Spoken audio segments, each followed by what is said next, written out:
안녕하세요. 반갑습니다. 살면서 누군가의 아픔에 깊이 공감하고 또 세상 문제에 마음 쓰다가 어느 순간 완전히 지쳐버린 경험. 혹시 당신도 있으신가요? 네, 저도 그런 경험 있어요. 그렇죠. 돕고 싶은 마음은 간절한데 계속되는 소식에 무력감이나 좀 냉소만 남는 그런 기분이요. 아휴, 내가 너무 예민한가? 마음이 부족한가 하고 자책하게 되기도 하고요. 정말 많이들 그러실 거예요. 바로 이 공감 피로 현상을 철학자 헤겔의 눈으로 분석한 좀 흥미로운 자료를 오늘 함께 살펴보려고 합니다. 헤겔이 직접 공감 피로라는 말을 쓴 건 아니지만요. 네, 그렇죠. 왜 우리의 그 선한 의도가 때로는 행동 불능이나 심지어 혐오로까지 이어질 수 있는지 그 근본적인 메커니즘을 파헤쳤다는 거죠. 맞습니다. 이 자료는 착한 사람은 더 많이 공감해야 한다는 우리의 좀 일반적인 생각에 질문을 던집니다. 그렇죠. 단순히 감정을 더 강하게 느끼는 것만으로는 부족하고 오히려 특정한 함정에 빠져서 더 깊은 소진을 경험할 수 있다. 이 점을 지적하는 거죠. 오늘 이 자료를 통해 해결 철학이라는 좀 다른 렌즈로 공감 피로의 원인을 들여다보고 감정을 소모하지 않으면서도 윤리적으로 행동할 수 있는 길은 없을지 당신의 고민에 좀 새로운 실마리를 찾아보겠습니다. 좋습니다. 보통 공감하다 지치면 가장 먼저 내 탓을 하잖아요. 내가 좀 더 강하거나 감정 조절을 잘해야 한다고 생각하죠. 근데 해결은 이 문제의 원인을 개인의 감정 능력 부족이 아니라 다른 곳에서 찾는다면서요? 네, 그게 핵심입니다. 해결은 문제의 근원을 개인의 감정 부족이 아니라 개인의 순수한 감정이나 도덕적 확신만으로 이 복잡한 세상을 바꾸려는 시도 그 자체의 한계에서 찾습니다. 시도 자체의 한계. 네. 즉, 내 안에 그 뜨거운 연민이나 정의감, 해결 용어로는 추상적 선이라고 하는데요. 여기에만 의존해서는 필연적으로 벽에 부딪히고 지칠 수밖에 없다는 거죠. 그렇군요. 이런 상태를 해겔은 아름다운 영혼이라고 불렀습니다. 자신의 순수한 마음이나 도덕적 기준이 세상의 보편적 원리가 되어야 한다고 믿지만 현실은 내 마음처럼 그렇게 움직여주지 않죠. 그렇죠. 현실은 다르죠. 그러다 보면 결국 현실과 부딪히는 것이 두려워서 아무것도 못하거나 행동 불능 상태가 되거나 왜 세상은 이 모양이지? 혹은 왜 나는 이것밖에 못하지? 하면서 스스로를 괴롭히거나 즉 자기 혐오죠. 아니면 세상을 비난하게 된다는 겁니다. 타인 비난으로 이어지는 거죠. 이것이 바로 공감 필요를 유발하는 핵심적인 심리 구조다. 이런 분석인 거죠. 아름다운 영혼이라 표현은 참 멋진데 실제로는 현실에서 발을 떼고 이상 속에만 머물다가 지치는 모습일 수 있겠군요. 네, 그렇죠. 뭔가 돕고 싶다는 그 강렬한 감정 자체는 좋은 건데 왜 그게 함정이 될 수 있다는 걸까요? 좀 더 설명해 주실 수 있나요? 해겔의 통찰은 감정 자체를 부정하는 게 아닙니다. 오히려 그 개인적인 감정, 특수성을 어떻게 사회적인 틀, 보편성과 연결하고 조화시킬 것인가, 이게 중요하다고 봤습니다. 연결과 조화. 네. 해겔은 이걸 아우프헤붕이라는 개념으로 설명하는데요. 이게 좀 어려운 말이지만 지향 또는 매개라고 보통 번역됩니다. 네네. 쉽게 말해서 그 원석 같은 감정을 그냥 두는 게 아니라 잘 다듬고 세공해서, 즉 아우프헤붕해서 사회적으로 의미 있는 행동이나 제도로 만들어가는 과정, 이렇게 볼 수 있습니다. 원석을 가공하는 거군요. 그렇죠. 예를 들어 볼까요? 강렬한 분노나 연민이라는 원석을 느꼈을 때 그를 그냥 막 폭발시키거나 혼자 사개는 게 아니라 이 감정은 어떤 부당함 때문에 생겼을까? 이 문제를 해결하려면 어떤 규칙이나 제도가 필요할까? 이렇게 질문하면서 더 큰 틀에서 이해하고 행동으로 옮기는 거죠. 이렇게 감정을 사회적 형식과 연결할 때 우리는 타인을 동등한 주체로 인정하는 상호인정, 에네르케농의 관계를 맺고 지속가능한 윤리적 삶, 시틀리칼리티트로 나아갈 수 있다. 이렇게 본 겁니다. 감정을 없애는 게 아니라 오히려 잘 가공해서 현실에서 힘을 발휘하게 만든다. 정말 흥미롭네요. 그럼 아까 말씀하신 아름다운 영혼 말고 해결이 지적한 공감 피로의 또 다른 함정들도 있을까요? 네, 몇 가지 더 살펴볼 수 있습니다. 하나는 마음의 법의 광기입니다. 마음의 법의 광기요. 네, 이건 내 안의 도덕적 기준, 그러니까 나만의 규칙이 절대적으로 옳다고 믿고 그걸 세상에 막 강요하려는 상태예요. 내 방식이 선이고 정의인데 왜 따르지 않느냐 이렇게 외치지만 세상은 다양한 가치와 이해관계가 얽혀 있잖아요. 그렇죠. 복잡하죠.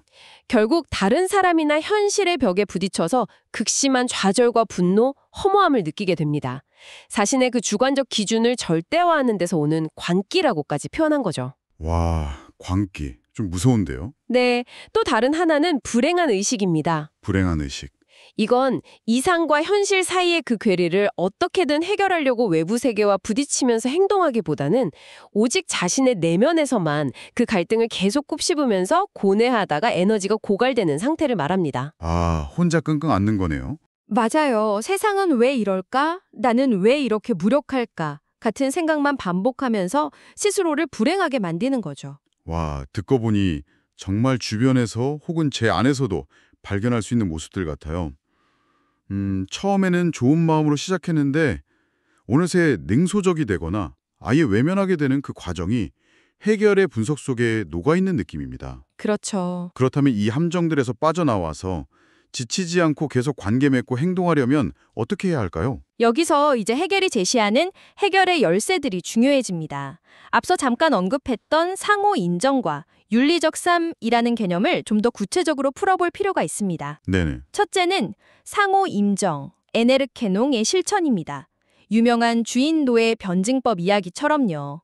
타인을 단순히 나의 도움이나 동정의 대상으로만 보면 관계는 비대칭적이고 감정적 부담도 커집니다. 아, 그렇죠. 일방적이 되기 쉽죠. 대신 상대방 또한 나와 동등하게 생각하고 행동하는 주체로 인정하고 만날 때 일방적인 감정 소모에서 벗어나서 함께 문제를 해결하는 관계로 나아갈 수 있다는 겁니다. 뭐랄까 시혜가 아닌 협력의 관점이죠. 협력. 네. 둘째는 개인의 양심, 해결 용어로는 도덕성이라고 하는데요. 여기에만 의존하는 것에서 벗어나 윤리적 삶, 시틀리케트의 영역으로 나아가야 한다는 겁니다. 윤리적 삶. 그건 뭔가요? 윤리적 삶이란 가족, 시민사회, 국가처럼 우리가 속한 구체적인 공동체와 그 안의 역할, 규범, 제도를 의미합니다. 해겔은 개인의 선한 의지가 이런 사회적 구조 속에서 분담되고 조율될 때 개인이 혼자 모든 짐을 지고 번아웃되는 것을 막을 수 있다고 봤습니다. 아, 나 혼자 착한 사람이 되려고 막 애쓰기보다 시스템 안에서 내 역할을 찾는 거죠. 그러니까 내 안에 그 도덕적 부담감을 사회적 역할과 제도를 통해 나누는 거군요. 그럼 여기서 시민사회나 제도는 구체적으로 어떤 역할을 하는 건가요? 아, 그거 매우 중요한 지점입니다. 해결에게 제도적 매개, 특히 시민사회, 뷰걸리시의 게셀샤프트는 핵심적인 역할을 합니다. 여기서 시민사회는 NGO나 시민단체뿐 아니라 직업조합, 협회, 공공지원 시스템, 법과 행정 절차 등 사회의 다양한 중간 조직과 시스템을 포괄하는 넓은 개념이에요. 아, 생각보다 넓네요. 네, 이런 제도들은 개인의 막연한 선한 감정을 구체적이고 지속 가능한 형태, 예를 들면 권리, 의무, 절차, 지원 프로그램 같은 걸로 바꿔주는 일종의 번역기이자 실행장치 역할을 합니다. 번역기, 실행장치. 네. 동시에 개인이 모든 감정적 부담을 떠안지 않도록 하는 구조적인 완충장치가 되어서 공감 피로를 예방하는 거죠. 마지막으로 해겔은 교양의 중요성을 강조합니다. 여기서 교양이란 단순히 지식을 쌓는 것 이상을 의미해요. 네. 어떤 의미죠? 자신의 감정에 압도당하지 않고 그것을 언어, 규칙, 역할 등 사회적으로 통용되는 형식으로 표현하고 다루는 법을 배우는 과정 전체를 뜻합니다. 이런 교양을 통해 감정 에너지는 소모적인 분출이 아니라 실질적인 문제 해결 능력으로 전환될 수 있습니다. 뭐랄까, 감정을 다루는 능력을 키우는 거죠. 그렇군요.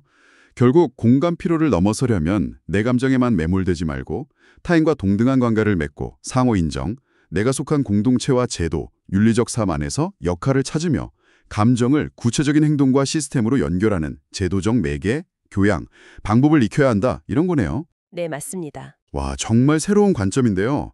그럼 이걸 지금 우리가 어떻게 구체적으로 삶에 적용해 볼 수 있을까요? 당신이 실제로 활용할 만한 방법이 있을까요? 네, 그래서 이 자료는 해결의 통찰을 바탕으로 당신이 시도해 볼 수 있는 8단계 실천 로드맵을 제안합니다. 이게 막연한 이야기가 아니라 꽤 구체적인 행동 지침들이죠. 함께 살펴볼까요? 네, 좋아요. 첫째는 자기 진단과 감정 번역하기입니다. 뭐 1단계와 2단계를 합쳐서 볼 수 있겠는데요. 혹시 나만 옳다는 그런 도덕적 분노에 자주 휩싸이나요? 아니면 현실의 복잡함이 두려워서 완벽한 이상만 생각하면서 행동을 미루고 있나요? 찔리는데요? 만약 행동보다 감정 소모가 크다면 아까 말한 아름다운 영혼 모드는 아닌지 점검해 볼 필요가 있습니다. 그리고 그 강력한 감정, 분노든 연민이든 이걸 좀 객관적인 언어로 번역해 보는 연습을 시작하는 겁니다. 번역이요? 네. 이 상황에서 침해된 권리는 뭐지? 어떤 규칙이나 절차가 필요할까? 여기서 내 역할은 뭐지? 이렇게요. 감정을 그냥 느끼는 게 아니라 분석의 대상으로 삼는 거죠. 아, 감정을 분석한다. 네. 둘째는 규칙과 절차가 있는 공론장으로 나아가기입니다. 1대1로 누군가를 막 설득하려 하거나 감정적으로 호소하는 대신에요. 조정위원회, 노사협의회, 입주자 대표회의처럼 명확한 절차와 규칙이 있는 공론회장을 활용해 보세요. 공적인 자리로 가는 거군요. 그렇죠. 여기서 핵심은 상대를 설득의 대상이 아니라 나와 동등한 주체로 존중하면서 모두가 동의할 수 있는 규칙을 함께 만드는 데 집중하는 겁니다. 감정 싸움이 아니라 룰을 만드는 과정으로 전환하는 거죠. 룰메이킹. 네. 셋째는 책임 분담과 시스템 활용하기입니다. 4단계와 5단계를 합쳐서 볼 수 있어요. 혼자 모든 것을 짊어지려는 그 부담감에서 벗어나세요. 개인적인 선행이나 활동을 팀이나 조직 안으로 가져와서 역할 분담, 로테이션 근무, 명확한 예산 및 보고 체계 등을 활용하는 겁니다. 아, 혼자 다 안 해도 된다는 거군요. 네, 항상 내가 해야만 해라는 생각 대신 책임을 나누고 시스템에 의지하는 거죠. 도움이 필요한 경우에도 직접 막 뛰어들기 전에 관련된 법률, 정책, 지원기관에 먼저 연결, 리퍼럴하는 것을 고려해 보세요. 내 에너지는 개별 사례 지원보다는 제도 개선이나 시스템 구축에 사용하는 것이 더 지속 가능할 수 있습니다. 혼자 애쓰기보다 시스템을 만들고 활용하는 쪽으로 에너지를 쓰는 거군요. 확실히 지속 가능성이 높아 보이네요. 맞습니다. 넷째는 역량 강화와 의도적 거리두기 6단계입니다. 관심 있는 문제 영역, 예를 들어 환경 문제, 동물권, 노인 돌봄 같은 것에 대해 감정적으로만 반응하는 것을 넘어서요. 관련 지식과 실질적인 기술을 배우는 교양의 시간을 가지세요. 아, 공부하는 거네요. 그렇죠. 그래야 감정 소모 대신 역량으로 버틸 힘이 생깁니다. 동시에 의도적으로 일주일에 몇 시간이라도 무접촉 시간을 확보해서 문제 상황에서 한 발짝 떨어져 사유하고 독서하고 재충전하는 것이 중요합니다. 감정의 과부하를 막는 거죠. 쉼과 배움이 같이 가는군요. 네.